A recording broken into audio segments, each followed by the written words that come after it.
اب اس حدیث میں اس بندے کا انعام اور اعزاز ذکر کیا گیا کہ جس کا بیٹا قرآن پڑھ لیتا۔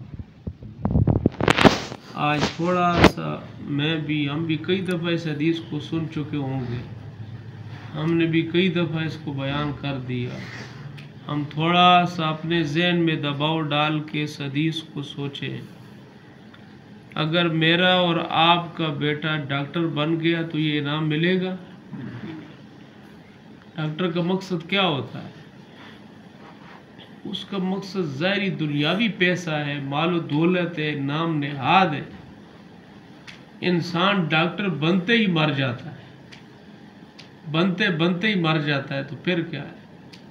اور قرآن پڑھنے والے کے بارے میں، اگر قرآن پڑھ رہا ہے پڑھتے پڑھتے اگر یہ فوت ہو گیا تو پڑھا ہوا شمار ہوگا،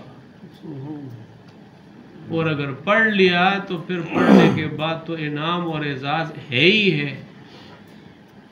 اسی لیے ہم سارے بھائی اپنے دل میں یہ بات بٹھائیں کہ ساری دنیا بھی اگر دے دی جائے تو ایک مچھر کے پر کے برابر بھی اللہ کے اس کی قیمت نہیں ہے۔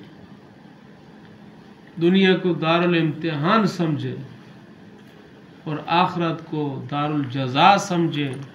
یہ فنا ہے، وہ بقا ہے۔ جیسے یہاں دنیا فانی ہے، دنیا کی ہر شے فانی ہے، آخرت باقی ہے، آخرت کی ہر شے باقی ہے۔ تو کم از کم اتنا کریں کہ اگر میرا بیٹا دنیاوی ضروریات کو حاصل کرنے کے لیے، دنیاوی ہنر کو حاصل کرنے کے لیے اگر دن میں 8 گھنٹے 10 گھنٹے لگا رہا ہے تو آدھا گھنٹہ اس کے لیے نہیں نکال سکتا۔ وہاں ہم بڑی پابندی کرتے ہیں اور یہاں ہماری پابندی نہیں ہوتی، اور مجھے کبھی کبھی خطرہ لگتا ہے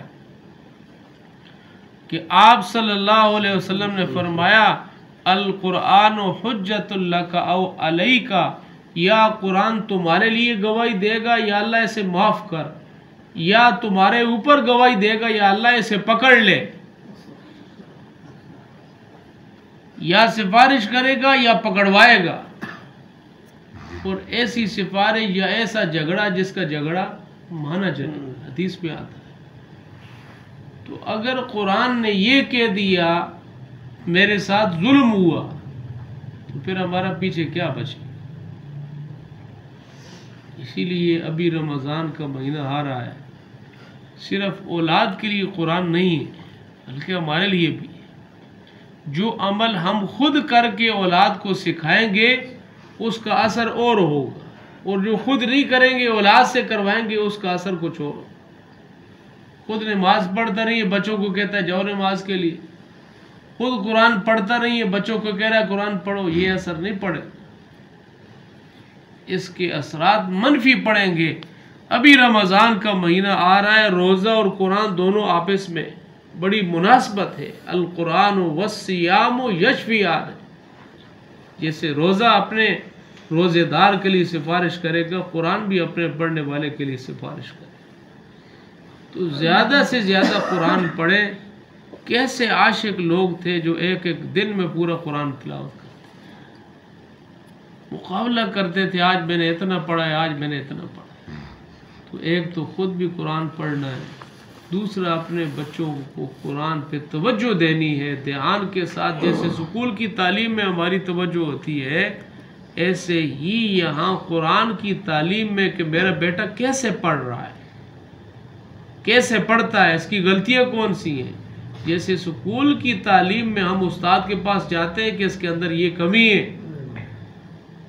اس کو دور کرنے کی کوشش کرتے ہیں، ایسے ہی ہمیں فکر ہونی چاہیے کہ میرا بیٹا اتنا بڑا ہو گیا، اسے جنازہ بھی نہیں آتا، اسے 6 کلمے بھی پورے نہیں آتے، اسے نماز بھی پوری نہیں آتی، یہ قرآن بھی صحیح نہیں پڑھ سکتا۔ یہ ہم استاد کو جا کے کہیں گے تو ہوگا نا، اس کی فکر کرنی چاہیے۔ کچھ خود سکھائیں گے، کچھ استاد سے سکھوائیں گے، استاد سکھائے گا، ہم اس کو پکا کرائیں گے۔ سارے بھائی نیت کرتے ہیں انشاءاللہ اللہ پاک ہم سب کو ان لوگوں میں شامل کرے جن کے لیے قرآن سفارش کرے گا، بخشوائے گا۔ اللہ ہمیں ان لوگوں کی صف میں کھڑا کرے۔